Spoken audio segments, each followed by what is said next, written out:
नमस्कार। चलिए आज एक बहुत ही कमाल की कहानी की बात करते हैं। एक ऐसी कहानी जो क्षमता, याददाश्त और उन खास पलों के बारे में है जो तय करते हैं कि हम कौन हैं। ये कहानी एक सवाल पूछती है कि क्या हमारी सबसे बड़ी ताकत हमारे ही अंदर कहीं दबी पड़ी है और बस किसी के याद दिलाने का इंतजार कर रही है। जरा एक मिनट के लिए सोचिए, वो क्या चीज है जो किसी को भी सबसे अलग, सबसे खास बनाती है। किसी का सबसे बड़ा टैलेंट, उसकी सबसे बड़ी ताकत। और अब सोचिए, क्या हो अगर वही सबसे बड़ी ताकत, वही खासियत किसी की याददाश्त से ही मिट जाए। मतलब उसे पता हो कि वो है, पर वो उस तक पहुंच ना पाए।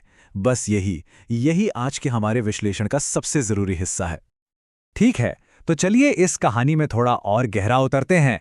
ये कहानी है हनुमान की। हम सब जानते हैं कि वो जन्म से ही मतलब बेहिसाब शक्तियों के मालिक थे, पर साथ ही उनका स्वभाव भी बड़ा चंचल और शरारती था। और उनके इसी शरारती स्वभाव की वजह से एक दिन कुछ गड़बड़ हो गई। उन्होंने कुछ शक्तिशाली ऋषियों को परेशान कर दिया, उनकी तपस्या में खलल डाल दिया।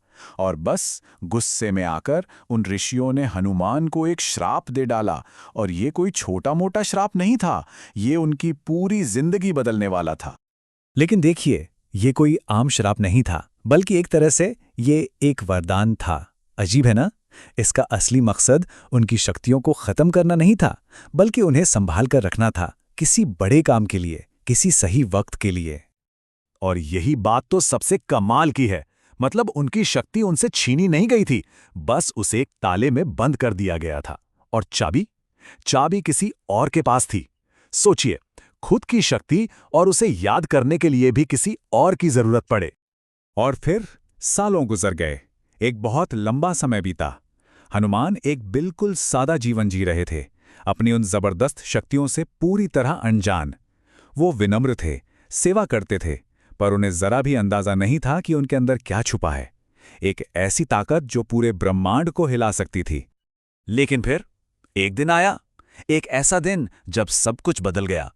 एक ऐसा पल आया जब पूरी दुनिया को उनकी उसी भूली बिसरी शक्ति की जरूरत पड़ी। और वो जरूरत कब पड़ती है? जब इतिहास आपको पुकारता है। ये लाइन बहुत कुछ कहती है कि महानता अक्सर तभी जागती है जब कोई बहुत बड़ी, बहुत जरूरी वजह सामने आ जाती है। तो पॉइंट ये है कि हनुमान की शक्ति को जगाने के लिए ना कई चीजें एक साथ हुईं। एक बहुत बड़ी मुश्किल खड़ी हो गई थी। एक ऐसा काम था जो नामुमकिन लग रहा था। और सबसे जरूरी, एक आवाज थी, एक भरोसेमंद आवाज जिसने उन्हें याद दिलाया कि वो असल में कौन है। और यहीं पर यह कहानी सिर्फ एक पौराणिक कथा नहीं रह जाती, ये हम सबकी कहानी बन जाती है। एक पावरफुल मेटाफर। देखिए, हनुमान के सामने चुनौती थी एक विशाल समुद्र लांघने की। हमारी जिंदगी में भी तो ऐसे ही समुद्र होते हैं, है ना? कभी करियर की मुश्किलें, कभी रिश्तों की उलझनें, या कभी हमारी अपनी सोच की दीवारें। और जैसे हनुमान को किसी ने याद दिलाया, वैसे ही हम सबको भी कभी ना कभी उस एक आवाज की जरूरत पड़ती है। सिर्फ एक, सोचिए, बस एक रिमाइंडर। कभी कभी किसी का बस एक बार हौसला बढ़ा देना, एक बार यकीन दिला देना, किसी की पूरी जिंदगी की छुपी हुई काबिलियत को बाहर ला सकता है। बस वो एक पल और सब कुछ बदल जाता है। तो ये कहानी ना एक बहुत गहरा सवाल छोड़ जाती है। हम सबके अंदर कोई ना कोई भूली हुई शक्ति है। सवाल बस इतना है कि जब जिंदगी, या कह लें कि जब इतिहास उस शक्ति को पुकारेगा, तो क्या हम तैयार होंगे? क्या हम उस आवाज को सुन पाएंगे और अपनी असली काबिलियत को पहचान पाएंगे?